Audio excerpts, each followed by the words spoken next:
Hoy hablaremos acerca de la embriogénesis del sistema respiratorio. Los integrantes son Acosta Chiara, Bastidas Yajaira, Carranza Doménica, Castro Juan, Noroña Estefanía, Silva Carla y Veloz Damaris. Primordio respiratorio. Si bien el sistema respiratorio aparece como una excrescencia medial, el cual se desarrolla a partir de dos orígenes. El primero, que es el endodermo que reviste el surco laringotraqueal. Este da origen al epitelio pulmonar y las glándulas de la laringe, la tráquea y los bronquios. El segundo origen, que es el mesodermo esplácnico que rodea al intestino primitivo anterior. Este permite el desarrollo de tejido conjuntivo, cartílago y músculo liso de las estructuras mencionadas anteriormente. Al final de la cuarta semana, el surco laringotraqueal, que es el primordio de la faringe, muestra una evaginación y forma un divertículo laringotraqueal. A medida que este divertículo aumenta en longitud, va a quedar rodeado por el mesénquima esplácnico, mientras que su extremo distal aumenta de tamaño y origina una yema respiratoria globular, que es la yema pulmonar. Esta yema es el esbozo a partir del cual se origina el árbol traqueobronquial. Al final de la quinta semana, los pliegues traqueoesofágicos longitudinales se van a desarrollar en el divertículo laringotraqueal, los cuales se aproximan entre sí y se fusionan para formar el tabique traqueoesofágico. Este tabique va a dividir la porción craneal del intestino primitivo anterior en una parte ventral y una parte dorsal. La parte ventral, que es el tubo laringotraqueal, será el primordio de la laringe, la tráquea, los bronquios y pulmones, mientras que la parte dorsal será el primordio de la orofaringe y del esófago. El revestimiento epitelial de la laringe deriva del endodermo del extremo craneal del tubo laringotraqueal. Los cartílagos se originan de los pares del cuarto y sexto arcos faringios. Los cartílagos laringios se originan del mesénquima de las células de la cresta neural. El mesénquima del extremo craneal del tubo laringotraqueal prolifera rápidamente, originando tumefacciones aritenoideas bilaterales. Estas tumefacciones crecerán hacia la lengua, transformando la glotis primitiva en la entrada laringea.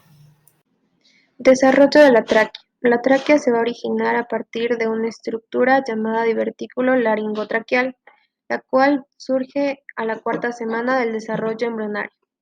A medida que el desarrollo continúa, el divertículo laringotraqueal se va a dividir en dos partes, en la laringe y la tráquea. La laringe se va a encontrar en la parte superior y la tráquea en la parte inferior. Durante la quinta semana de desarrollo van a aparecer dos brotes bronquiales en la parte inferior de la tráquea, lo cual se formarán los bronquios principales. Los brotes bronquiales se van a ramificar repetidamente formando un sistema de conductos. A medida que los bronquios se desarrollan, las células que los rodean se diferencian en cartílago, músculo liso y tejido conectivo, que estos van a tener origen mesodérmico. El cartílago va a proporcionar soporte estructural a los bronquios y a la tráquea, mientras que el músculo liso permite la contracción y relajación de las vías respiratorias, las cuales son laringe, tráquea, bronquios y bronquiolos. El desarrollo de los bronquios y los pulmones. El esbozo respiratorio, o también llamado yema pulmonar, se va a desarrollar en el extremo caudal del divertículo respiratorio o laringotraqueal durante la cuarta semana. Esta yema se va a bifurcar y va a formar las yemas bronquiales primarias, las cuales van a crecer lateralmente en los canales pericardio-peritoneales, los cuales son primordios de las cavidades pleurales. Poco tiempo después se van a desarrollar las yemas bronquiales secundarias y terciarias. Alrededor de la quinta semana, la conexión que hay entre la yema bronquial con la tráquea va a aumentar y así dando la formación de los primordios de los bronquios principales, tanto derecho como izquierdo. Además, en la sexta semana se va a dar un crecimiento de los pulmones en desarrollo, con el mesénquima esplácnico que va a rodear las paredes mediales de los canales pericardio-peritoneales. Recordemos que estos van a ser los primordios de las cavidades pleurales. Además, va a haber un crecimiento de la pleura visceral y de la pleura parietal. Entonces, cuando ya tenemos los bronquios principales, vamos a tener diferentes características, tanto en el bronquio derecho como en el bronquio izquierdo. En el bronquio derecho vamos a tener que este es más largo y vertical que el izquierdo. Esto se va a mantener hasta la vida adulta. Los bronquios principales se van a dividir en bronquios secundarios con ramas lobares, segmentarias e intrasegmentarias. Los bronquios segmentarios van a tener 10 en el pulmón derecho, ya que este va a tener un lóbulo superior, medio e inferior, y en el izquierdo de 8 a 9, ya que vamos a tener un lóbulo superior e inferior. Esto se va a dar en la séptima semana. En la semana 24 van a existir 17 niveles de ramificación y se han desarrollado los bronquiolos respiratorios, que a partir de esto se darán los conductos alveolares, los alvéolos, que es la unidad funcional del intercambio gaseoso. Después del nacimiento se van a generar 7 niveles de ramificación adicionales. También, a medida que se desarrollan los pulmones, van a adquirir una capa que se conoce como pleura visceral, que ésta se desarrolla a partir del mesénquima esplácnico. Esta pleura visceral va a crecer hasta formarse la pleura parietal. Entre la pleura visceral y la pleura parietal se va a dar una cavidad pleural y después se dará una maduración de los pulmones que explicarán posteriormente. Maduración pulmonar. Durante la embriogénesis, el desarrollo y la maduración de los pulmones es un proceso complejo que ocurre en varias etapas. Voy a detallar en 6 etapas este proceso. Etapa 1. Etapa embrionaria temprana.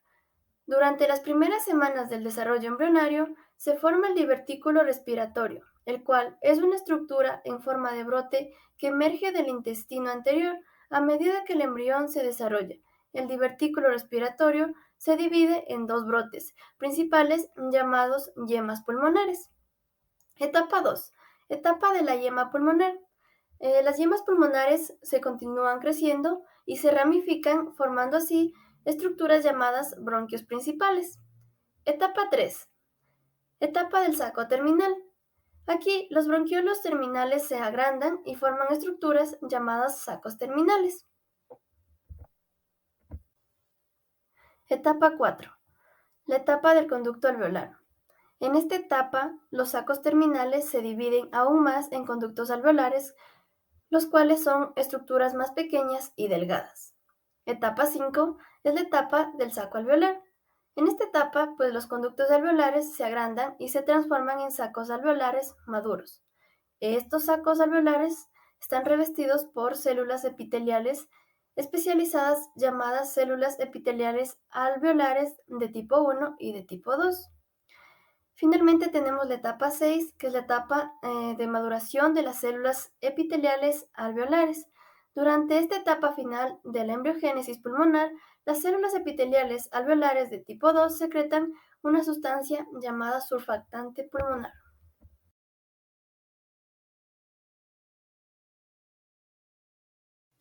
La atresia laringe es una malformación congénita y se debe a la falta de recanalización de la laringe. Presenta una obstrucción de la vía respiratoria superior fetal, en lo que constituye el síndrome de obstrucción congénita de la vía respiratoria superior. En la parte distal, las vías respiratorias van a mostrar una dilatación, mientras que los pulmones van a estar aumentados de tamaño y rellenos de líquido. El diafragma va a estar aplanado o invertido y se van a observar ascitis. La fístula traqueoesofágica va a estar asociada a la atresia esofágica. Esta se debe a la división incompleta de la parte craneal del intestino primitivo. Su incidencia va a estar en la mayoría de los lactantes de sexo masculino, en el 85% de los casos. Esta malformación es más frecuente en el tracto respiratorio inferior, en donde los lactantes con atresia esofágica no van a poder realizar la deglución, de tal manera que eliminan abundante saliva en el reposo y van a presentar una regurgitación inmediata de leche cuando se les alimenta. La hendidura laringotraqueosofágica se va a deber a que la laringe y la parte superior de la tráquea no se encuentran separadas completamente con respecto al esófago, lo que va a dar lugar a una conexión permanente de longitudes variables entre dichas estructuras, que generalmente suelen estar separadas.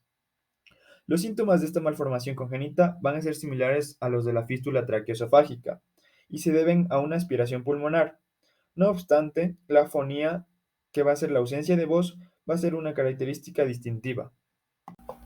La estenosis y atresia traqueales son el ensanchamiento y ausencia de la tráquea respectivamente, consideradas malformaciones congénitas infrecuentes que se suelen asociar con algunas de las variantes de la fístula traqueoesofágica. Se da por la partición irregular del intestino primitivo anterior en esófago y tráquea. En ocasiones existe una membrana de tejido que obstruye el flujo de aire. A esto se le conoce como atresia traqueal incompleta. La atresia de la tráquea se lo considera un problema mortal. El divertículo traqueal o bronquio traqueal es una proyección ciega y similar a un bronquio que parte desde la tráquea. La evaginación puede finalizar en un tejido pulmonar de aspecto normal y formar un lóbulo traqueal del pulmón. El divertículo traqueal puede provocar infecciones recurrentes y dificultad respiratoria en los lactantes.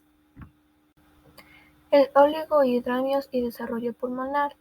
El oligohidramnios es la cantidad insuficiente de líquido amniótico.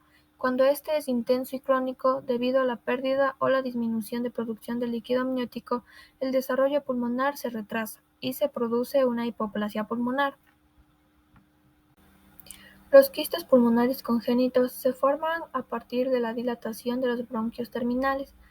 Son el resultado de una alteración en el desarrollo bronquial durante la vida fetal tardía. Cuando existen varios quistes, los pulmones pueden presentar un aspecto empanal en las radiografías. Los quistes pulmonares congénitos se suelen localizar en la periferia del pulmón. La hipoplasia pulmonar se caracteriza por una disminución importante del volumen de los pulmones y por hipertrofia del músculo liso de las arterias pulmonares. La hipertensión pulmonar provoca disminución del flujo sanguíneo a través del sistema vascular pulmonar a medida que el flujo de sangre es desviado permanentemente a través del conducto arterioso.